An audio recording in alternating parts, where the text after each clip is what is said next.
Louise knows the French, but not the English. Okay, let's try that. Stand up.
Lay at the feet of Jesus? Are you worried about something, or are you scared about something, or do you have concerns or some things that weigh you down?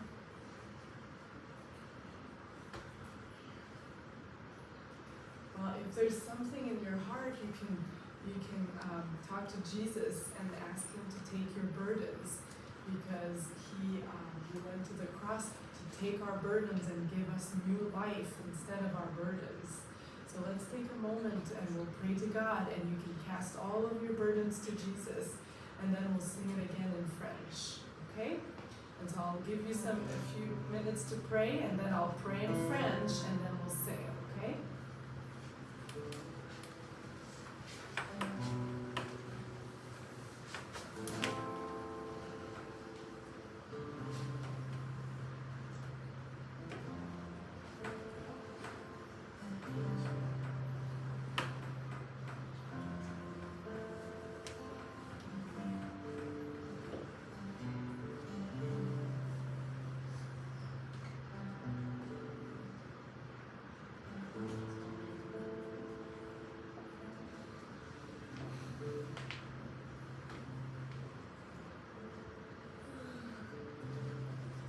Seigneur, on vient devant toi et on te donne tous nos fardeaux, parce que tu es allé à la croix pour prendre tous nos fardeaux et pour nous délivrer de tout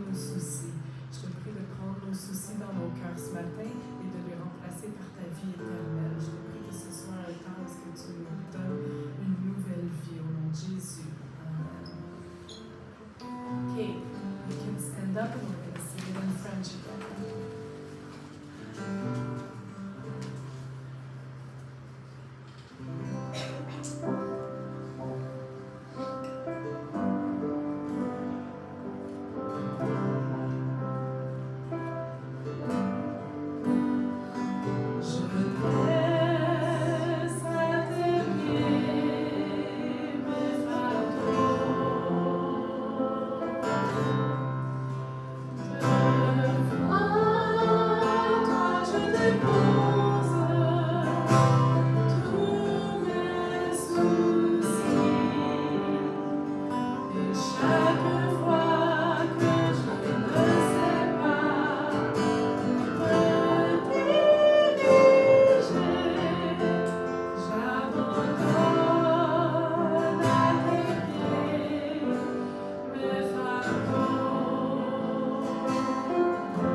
J'ai la joie, and Eloise will sing with me again for this one because you know this one very well, and I know that you girls know it too, and some of the boys from the elementary choir know it very well, so you can sing with all your heart.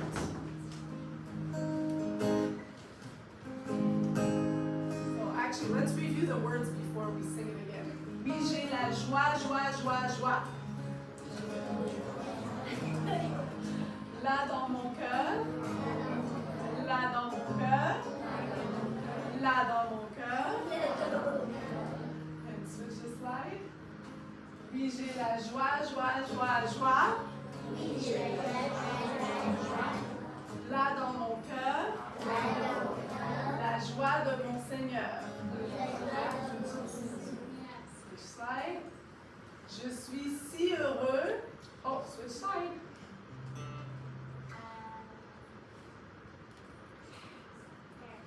Ok, je suis si heureux. Oui, vraiment heureux.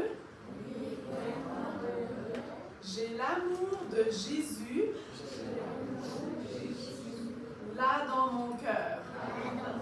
Je suis si heureux. Oui, vraiment heureux. J'ai l'amour de Jésus là dans mon cœur. What does cœur mean? Heart. L'amour. What is l'amour? Love. Good. Heureux.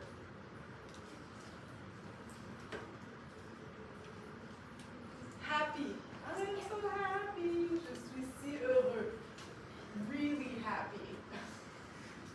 Okay, so let's try it in French.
and Elias called it our French camp song. Je loue ton nom. And we'll review the words here too. Good job. Je loue ton nom éternel. Now, who can tell me what is éternel? Yeah. Eternal. And who does it represent? It's the name of God in the Old Testament in French. That's how we called God, éternel. And then the next slide. Seigneur. What is Seigneur? Yeah? Lord, yes, Lord specifically. Yes, Seigneur is Lord. Je célèbre ta bonté. What is bonté? We studied the fruit of the Spirit in French. Goodness, yeah, goodness, ta bonté. Je célèbre ta bonté. Next slide. Quelle joie. Well, now you know what joie is. What is joie? Joy, good job. Tu vis en moi. You live in me. Tu vis en moi. Next slide. Quelle joie. Tu viens pour nous sauver. You come to save us. Okay, Charles, you switch the slide, okay? Because if you keep on alternating, then you get confused. Tu viens du ciel. What is ciel? Yes, sky or heaven. Tu viens du ciel sur la terre, on earth. So say it again. Tu viens du ciel sur la terre, montrer la voie. To show the way. And next one. De la terre à la croix, payer pour moi. To pay for me. You came to the cross to pay for me, to pay my debt. And we make the sign of the nails because that's how he paid for our debt. De la croix jusqu'au tombeau, the grave. Du tombeau jusqu'au ciel, je loue ton nom éternel. Okay, let's stand up and sing it.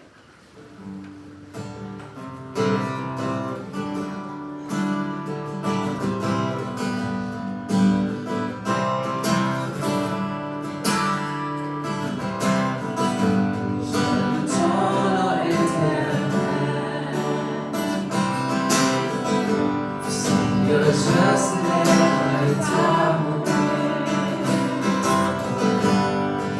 joie tu vis en moi.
Good job. Well, let's review our verses that we memorized the last 2 days, and then we'll move on. Who remembers I am the bread of life in French? Yeah. Good. Très bien. Good job. Who else memorized this one? That one. Oui, Charles? Très bien. Bravo. Okay, anyone else? Who memorized the one from yesterday? Persevere in brotherly love. In Hebrews 13:1. So I'll say it and then maybe it'll remind you. Do you know it? Is it persevering love? Yeah. Très bien, good job. Persévérer dans l'amour fraternel. Hébreux 13:1. Let's say it together. Persévérer dans l'amour fraternel. Hébreux 13:1. Yeah. Let's say it all at once, those who remember it. Ready?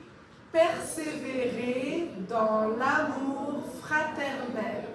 Hébreux 13:1. Très bien. Well, good job. So if you meet a French-speaking person, you can tell them about the Word of God with those 2 verses. Okay. So I'm going to teach you today about, okay, let me put things in order. First of all, we have a few of you who have prepared a little presentation on a French-speaking country. Who had a chance to prepare that? Good job, Joshua, Isaiah. Yeah, and I forgot your name again. Maya, yeah. Maria. Okay. Who else? I know some of you got busy. Okay. Do you want to hear about the countries or do you want to? Well, I'll take it. Okay. So if you're in my class, you came with me to chapel, we're going to head out. Okay? So you guys can stand up.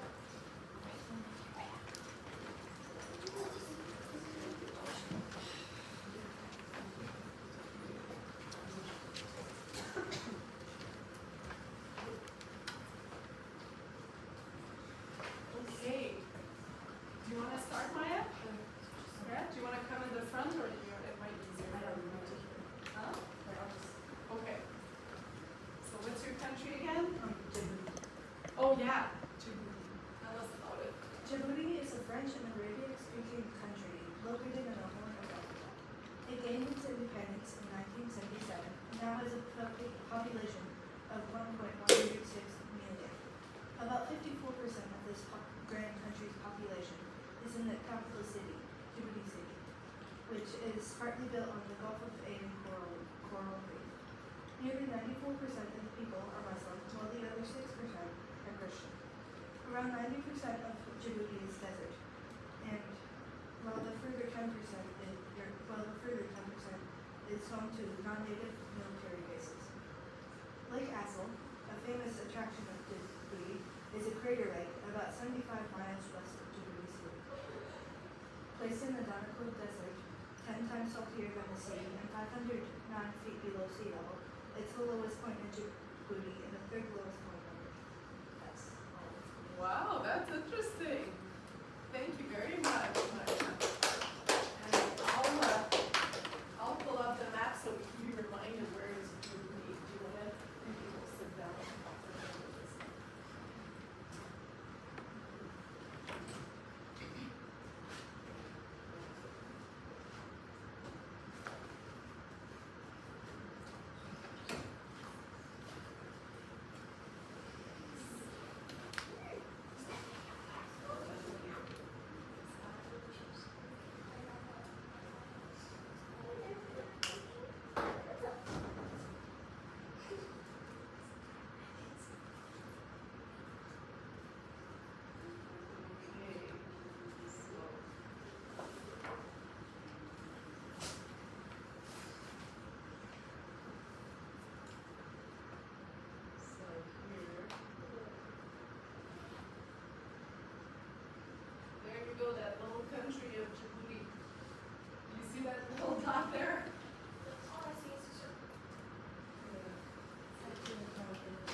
actually some beautiful beaches in Ivory Coast.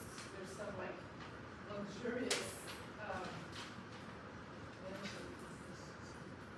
Okay, you want to tell us, Isaiah? You can stand up and let us know. Ivory Coast is located in the south with a population of 30. Okay, just a second.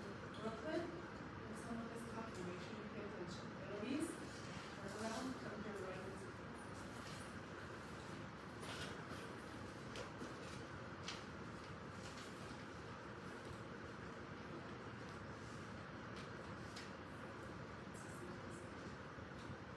The Ivory Coast is located in West Africa, population of 30 million people, its capital city is Pretoria, and has one single language. I couldn't hear the end. Could you repeat that? Say it a little louder. Population of 30 million people, it has two capital cities. It only has one official language, which is French. The last phrase. You said it only has one official language, which is French. Oh, okay. Great. Yay, French. Good, thank you. Yeah, thank you, Isaiah. It's great. Okay, and Joshua, you prepared Switzerland?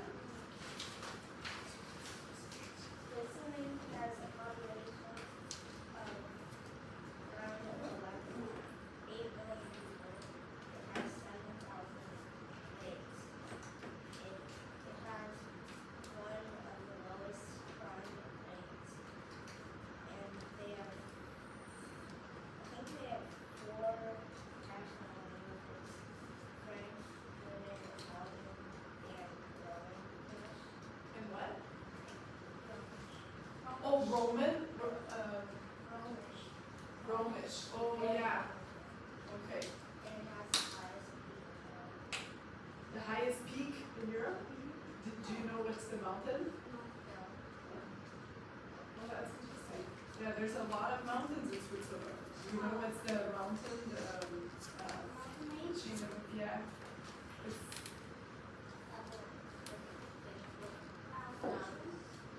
the Alps. The Alps. The Alps goes through Switzerland. I don't know if it's going in Russia. There was through there. Okay. Good. Anyone else? Okay, well, in your free time, you can go back and look at all those French-speaking countries and look some of them up because they're very interesting.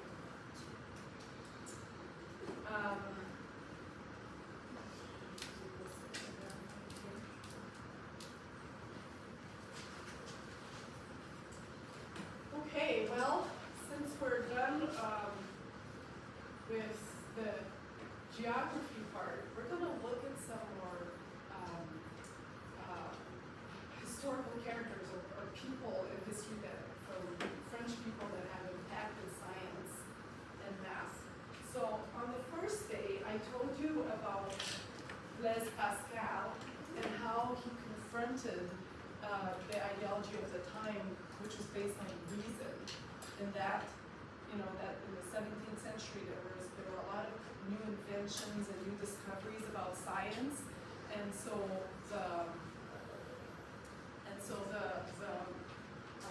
the trend was to rely on science and to figure out life through science. So and Blaise Pascal really embraced science, but he also knew that ultimately God was above science. Now, one of the prominent figures of the Age of Reason is René Descartes. And so he was a contemporary of Blaise Pascal, and he had some reflections on God, but he didn't ultimately submit to God. But his main point, his main quote that everyone knows is "Je pense donc je suis." Okay, Charles, come over here, please. Je pense donc je suis. I think, therefore I am. That's what it means.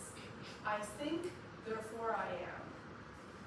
And I'm going to read you some of his reasoning and how he got to that conclusion. so Descartes decided to voluntarily question all of his knowledge and opinions. He put everything in doubt. He was like, how do I know that 2 plus 2 equals 4? How do I know that this is really blue and this is really black? And he just started questioning everything in order to understand reason more. And he came to that conclusion that what he was left with, the only conclusion that he was left with that he couldn't question was the fact that he thinks. He could put everything else in question. He could doubt everything. But at the end of the day, the only certainty was that he thinks. Everything that he thinks about can be right or wrong, but the fact that he thinks is something that is not questionable. And so his conclusion was that because he thinks, therefore he exists. And so instead of defining his existence through God, because God created us, God said, that there be light, and said, that there be a man, and made a woman for the man. And instead of submitting to how God created existence, he described existence, the certainty of existence, because we think. He said, in order to doubt, I need to think. Therefore, if I doubt, I think. And if I think, therefore, I am. So that was his consolation, for trying to give some meaning to his life, his thoughts. And that's really what the Age of Reason was. The thoughts, the reason was the basis for everything. And so that's a famous quote by René Descartes that you might have heard before, and if not, you will hear it in your life. It's a famous, here, there's some chalk here. So you can write it in your notebook. René Descartes, he's that French philosopher. René Descartes, I should check his dates, but he's in the 17th century too. Do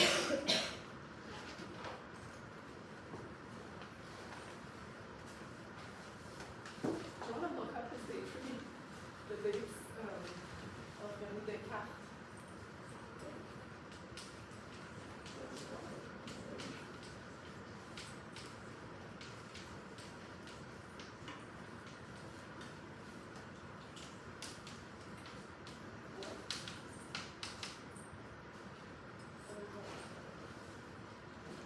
So his famous quote is, "Je pense, donc je suis." Yes? I don't have no word. Oh, do you want to go check it with your mom if you have one? You can go get it in your, where's your backpack? Oh. Okay, you can go get your backpack. You can go get a notebook if you want, Annex. Did you get the dates? Oh, there it is, René Descartes. So 1596 to 1650. He was born in France. Oh, I guess he died in Sweden.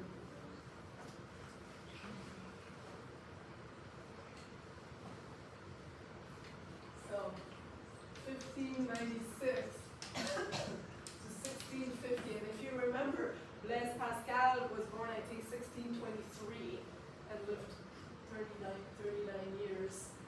So he overlapped Descartes, but he was kind of in reaction to that, to the philosophy that Descartes established. Yeah.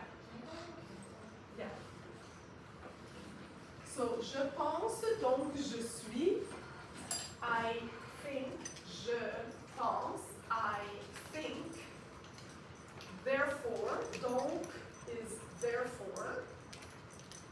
Je suis. Do you remember the verse? Je suis le pain de vie. I am the bread of life. So we have that same expression here, je suis. I think, therefore I am. Let's say it together in French. Je pense, donc, je suis. Once again. Je pense, donc, je suis. Yeah. So that was the big, and there's also a lot of play on words that people have used the quotes for over the years. So I remember a big advertisement for a newspaper that said, Je pense, donc je lis. Lis is read. I think, therefore I read. And so in French, it sounds like the same, and it's kind of, you know, it tries to say that if you think that then you should read our newspaper.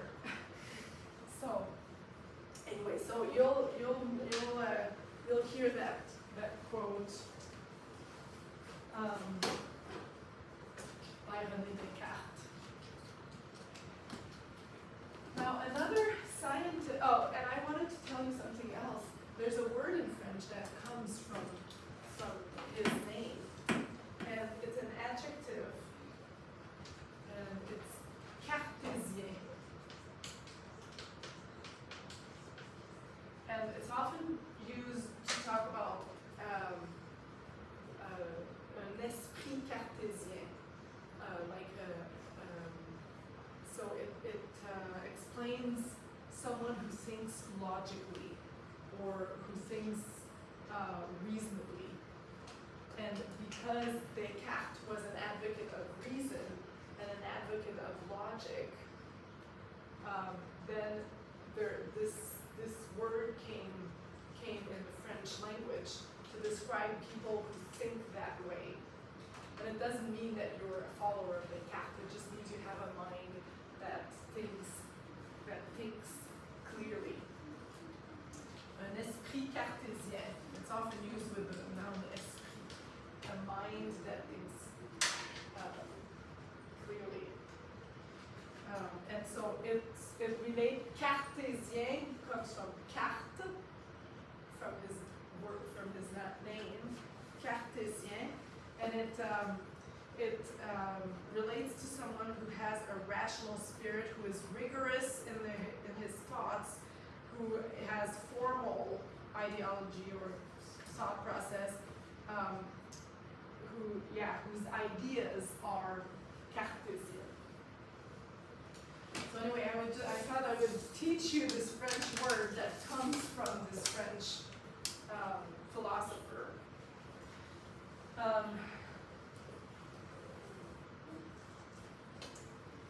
Okay, and this leads us to another scientist who was Christian. Like Mr. Tarfa pointed out, a lot of the inventors and scientists from that period were actually Christian and recognized through science that God must exist, because as you discover science, you discover that this life is way too complex to have come about randomly. Louis Pasteur, so that's the next person we're going to study. Louis Pasteur was an inventor and a scientist, a chemist, mostly. And one of his quotes, and we'll talk about his inventions, his discoveries in a minute, but one of his quote is, un peu de science éloigne de Dieu, mais beaucoup y ramène. And that means a little bit of science brings you away from God, but a lot of science brings you back to God.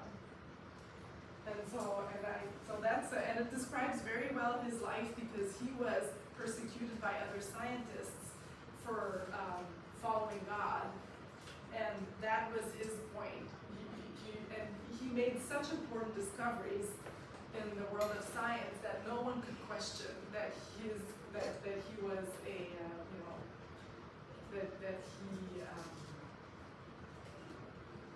that he had reason, So anyway, it was a powerful testimony in those days. Yes, it is.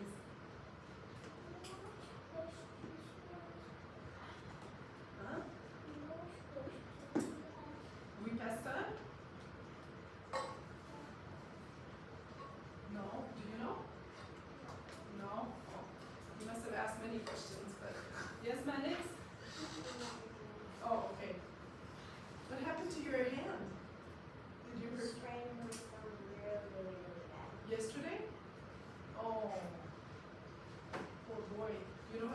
thumb in French? Pouce. Or pouce. You see that? Pouce. We were playing tag and one of my friends got tagged and she fell and I tripped over her leg and landed on my hand like this. That's tough. Okay. So I'm gonna write now. Let's see, there's a blackboard, but there's no erasers. But I'm gonna stay here because of the TV. There's also a bigger piece of chalk over there. Yeah. So I'm gonna write down the quote from Louis Pasteur. Would you be willing to look up the dates for Louis Pasteur?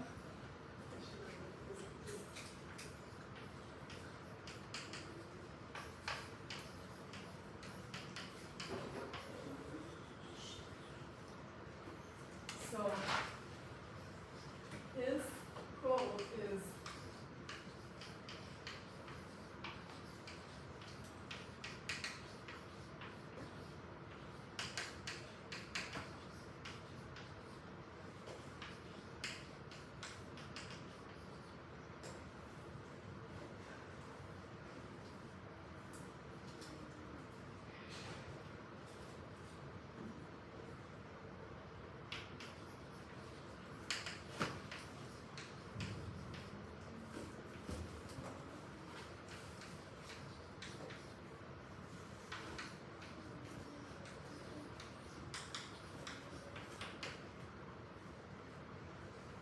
what are the dates? Oh yeah, he's much later. 1822 to 1895.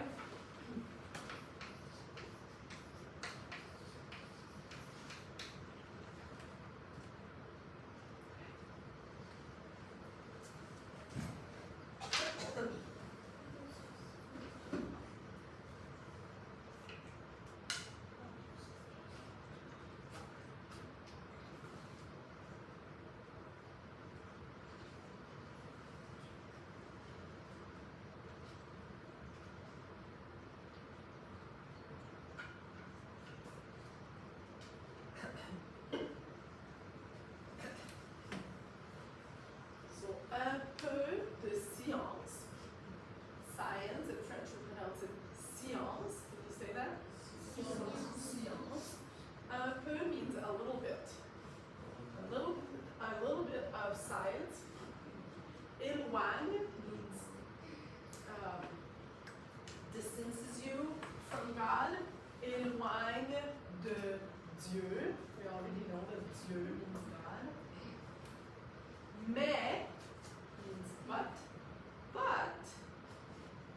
Beaucoup, a lot, beaucoup, y ramène. Y is a pronoun that refers to God. So, but a lot brings you back to God. So a little bit of science takes you away from God, but a lot of it brings you back to God. And so, based on that quote, there's a famous anecdote with Louis Pasteur. Towards the end of his life, he was in the train, and a younger man, he was in the train and he was praying to God. He was Catholic too, and so the Catholics, they use a chaplet, a rosary. They use this thing with beads, and they repeat prayers, which is sometimes viewed as something that can be meaningless and repetitive. But some people, for them it helps them to focus on God. Anyways, in his case, Louis Pasteur was using this rosary to pray. He was in the train, and the man beside him was like, "Oh, you believe in those things? You still believe in those things?" And Louis Pasteur, he didn't know who he was, but let me just find out who it is. And so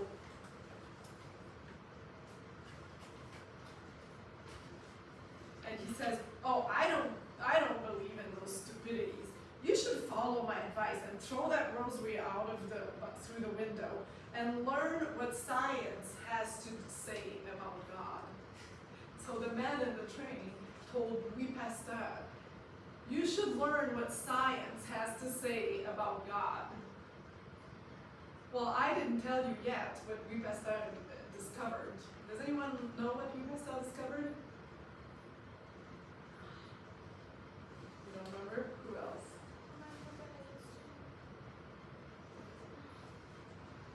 So, Louis Pasteur, you can guess from his last name, the pasteurization process comes from his name. So you know when you look at the milk, the bottle of milk, it usually says pasteurized and homogenized. Yes. So pasteurized is a process that Louis Pasteur invented. The pasteurization process. And it comes from his name.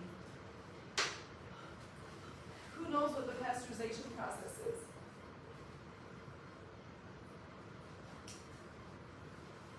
Something to do with milk and treating it.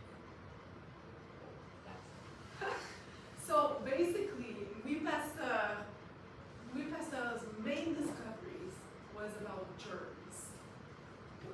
And nowadays, we know a lot about germs, but back then, they had no idea that something so little that you can't even see could cause so much damage. So he discovered germs and the impact of germs. So we know from milk, the pasteurization process is basically a process to get rid of germs in the milk, to get rid of any microorganism that could make the milk go bad.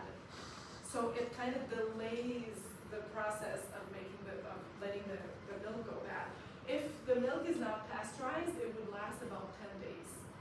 But 10 days is not enough to go from the cow to your fridge, from the cow to the truck picking up the milk, bringing it to the factory, putting it in bottle, bringing it to the grocery store, you getting to the grocery store, taking it, bringing it home, and then spending a few days, with it before you actually finish the bottle.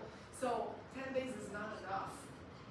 So they needed to lengthen the life of milk, and so it's just to kind of summarize this, it's basically a boiling process.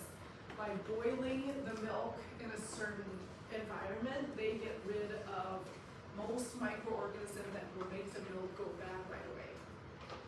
Obviously, the milk ends up going bad at some point. It's not that it stops anything from happening, but it delays that process. Now, we know it in milk because that's the closest application we have, but it also has a very important application in medicine. Pasteurization is also the process that they use to purify medical instruments. They pasteurize the medical instruments when they, before doing surgery, or when they use it to examine you or to cut into you. Before Louis Pasteur, when they would do a surgery, they didn't even wash their hands. They didn't realize that what was the germs that were on their hands those little particles could create so much damage in the body, in a living organism. And so the discovery of germs was a huge discovery for medicine and, for the food industry too. But its first application was in medicine. And so that's why now we wash our hands regularly when we're sick, before meals, when we go to the bathroom to get rid of the germs. And maybe we're a little zealous about it in our days, but nevertheless, it's a good thing, and it comes from Louis Pasteur. Something else that, as he examined germs, he also examined some small organism that can make a lot of damage to the body. So I don't know if you're familiar with is it rape? rage in English? When an animal bites you and you can get sick from it? Rabies. How do you call this? Rabies. How do you write it? Rabies. Rabies. Okay. So in French we call it rage. Rabies is a sickness that you can get from animals when they bite you. Some animals carry that sickness more than others, and it doesn't impact them. They're fine with it, but the human body is not fine with it. And so if an animal bites you, you need to get, certain animals, you need to get a shot to prevent rabies from destroying your body. You have a question? Rabies is also known as hydrophobia, the fear of water. It doesn't allow you to drink water because of the side effects. That's what it's also known as. Oh, okay, it produces a fear of drinking water? It doesn't produce the fear of drinking water. It doesn't allow you to drink water because of the harsh and like really weird movements of your jaw and stuff. So you pretty much die from dehydration. Oh, so that's kind of a consequence of getting that sickness. So I had a friend who was bit by a bat.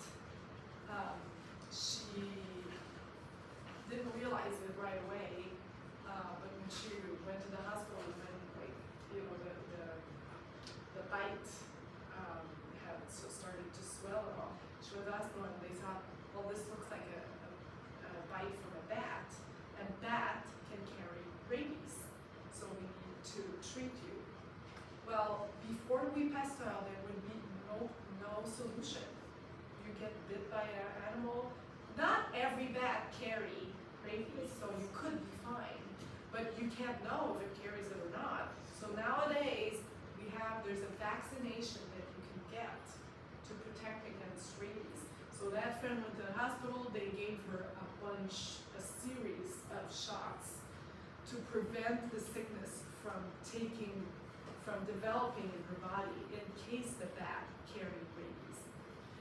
Well, that vaccination was invented by Louis Pasteur. So he found out that we can get sick from animals. Well, that was a known thing, but he found out where it came from, and he realized that if you give your body a tiny dose of that sickness, your body will produce antibodies and protect yourself. It will protect your body against that sickness. And then when you get a big dose of the sickness, your body will already have the antibodies to protect yourself from the sickness. That's basically the idea of vaccination that Louis Pasteur invented. Yeah.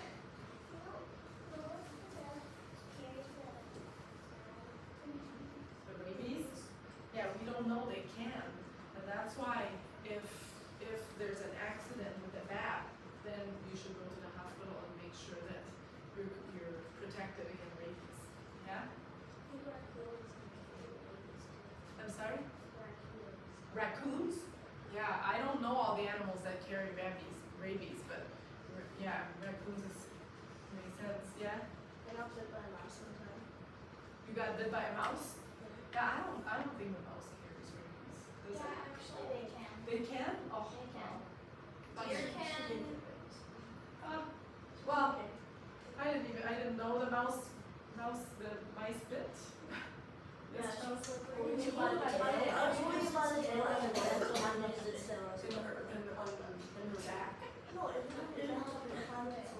Oh, in On top of it. And then just jump out the oh, and South Carolina. What was she doing? She was just outside. I don't remember. I wasn't there. I heard the story. I don't know exactly what she did. I mean, it's not. I don't want you to start getting scared of bats, scared of rabies. This is not a very common situation. But back in the days where there was more wildlife, around here, or protected, it was a more frequent occurrence. And so it was important to find a solution to that. And there are still, many situations today where it's applicable. So, yeah, my next, I don't know. We have to look it up. You can look it up. Because like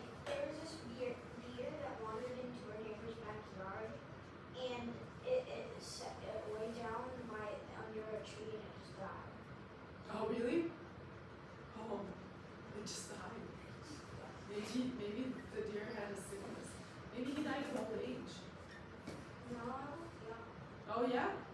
Technically, Maybe he they got can hurt. actually Maybe die. he had rabies. They actually do die from rabies. Yeah. That's the effect on animals. Yeah, it leads to that. But for some animals, And it also- doesn't produce any consequence. Some animals carry rabies without dying. Some really bad. Yeah. And he also first experimented with cowpox, which was a minor disease of the other version, which I forgot. And he learned that by experimenting with that first. Oh. I learned this all last year Oh. in something. In chemistry, maybe? Because that would have to do with chemistry. Yeah, it was Well, that's in our interesting. science class. Well, the next time there's a science fair project, you could look up some of what you has discovered and present on I'd like that. to learn more about I like to learn. For H?